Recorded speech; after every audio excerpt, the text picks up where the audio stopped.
Why doesn't a Jewish state last more than 80 years? Well, to answer that question, we have to go back to the prophet Isaiah, who wrote these words. Nation will not lift up sword against nation, and never again will they train for war. Come, my people, enter your chambers, shut the door behind you. Stay there for a little while until the anger of God is past, like the tumult of a city, like the tumult of a nation that we have been here for a little while. For the Lord has a controversy with the inhabitants of the land, with the inhabitants of the land. As for me, I am like a Gaza to the moles, like a leper to the Israelites, like one who is despised by the inhabitants of the land, like a child to a mother of children. If the Lord will not help us, neither can we stand against our enemies.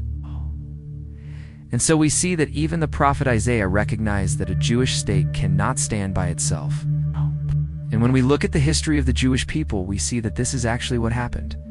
When Israel was given over to the Babylonians, the Assyrians, the Persians, the Greeks, the Romans, and eventually the Ottomans, it wasn't because other nations were stronger than us.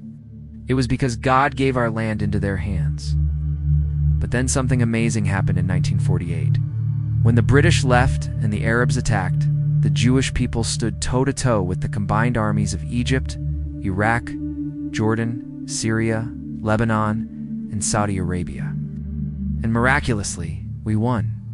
But the surrounding Arab nations didn't accept the creation of Israel.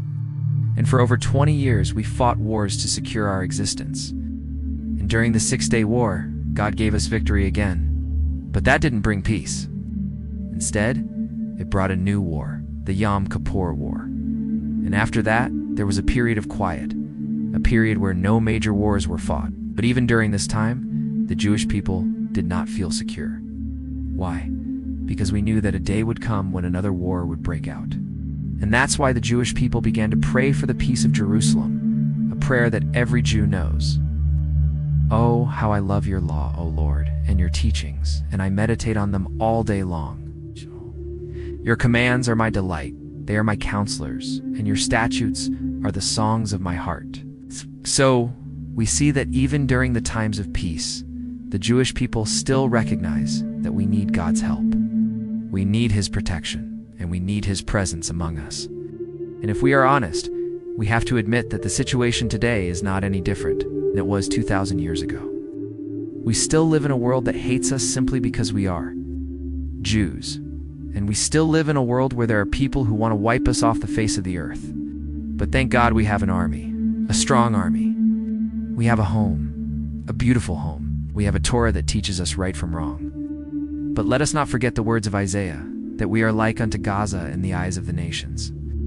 So if the day ever comes when Israel stands alone, when America is no longer with us, when Europe is no longer with us, when Russia is no longer with us, when all our allies have fallen away, then we will need God's help. We will need God's intervention, and we will need God's protection over us. Until that day, we can be strong. We can be brave. We can be the light unto the nations, and we can be a blessing to all the families of the earth.